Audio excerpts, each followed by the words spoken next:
In a world obsessed with detecting AI, are we missing a bigger question?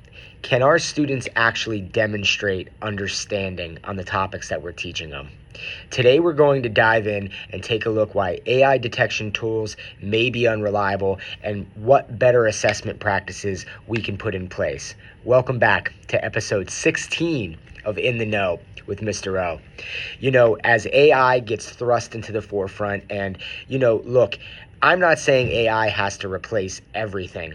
I'm not saying AI even needs to be a part of most things. What I'm saying is I've noticed things in the past that have come across that have been here to stay, and we need to take control of that as humans. As you heard in the last episode about UNESCO's AI framework and the human-centered agency that we need to have with the autonomy that humans need to keep with AI, we need to grab a hold of this now in order to do. I wrote my one master's thesis on proper calculator use in the classroom to use it as a tool and not a crutch. I am doing the same thing here now with AI. What we've noticed is that a lot of the times, especially with paper writing, when teachers put students' papers in, the AI detection tools are coming back with all sorts of percentages, most of which are very, very high, that suggests that, yeah, this paper's written by AI. But what it doesn't take into account is how many, resources were used in the bibliography. Where did they pull that information from? Were they citing it? There are a lot of errors that can occur with AI for as wonderful of a tool as it is, and we need to figure out alternate methods in order to kind of work with AI and figure out, did our students authentically use it, or did they use it as a tool to help them get through their paper? And we've come up with several different policies and procedures in place. One of the things that we've done specifically in different classes, English classes as well, is basically chunk out the assignments where, back in my day when we were writing papers and we were writing thesis statements on index cards, the first paragraph on index cards, the second paragraphs on index cards, and the body, very, very similar. Teachers are able to control each aspect of each chunk so that they can kind of detect AI use earlier and be able to work with students more and build out the paper from the ground up using those chunked and scaffolded approaches. Some other things that you can honestly do is you can kind of take a student's paper, right? If you need AI assistance, throw it in AI and have them generate a 5-question quiz. Or after you read the paper, you can generate a 5-question quiz and then give all the students in a class an individualized quiz on their own paper to see if they could recall and actually speak to what they wrote to you. And if quizzes aren't your thing, you can kind of go ahead and give them a presentation to do, or they could even kind of talk to you one-on-one about what aspects of their paper that they enjoyed writing most about in any sort of recall method.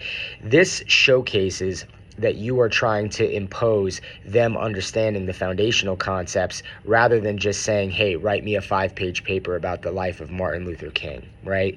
So what you need to focus on with doing AI is, these detectors, they're not always accurate, right? AI is still a growing, functioning thing that's being developed and rolled out in real time.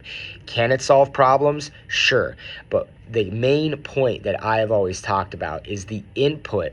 The prompting has to be authentic. The input and the prompting has to come from some sort of basis of knowledge where when you put in prompts, you can keep paring it down over and over and over again in order to get to a specific problem or a specified issue that you are having that will then help to solve what you need to be solved. And AI detection tools can sometimes make errors, as I've said. I've seen people working on their doctoral theses literally write the paper themselves. They've put it into an AI detection tool, and it has come back that it is 100% AI because of how well it's written.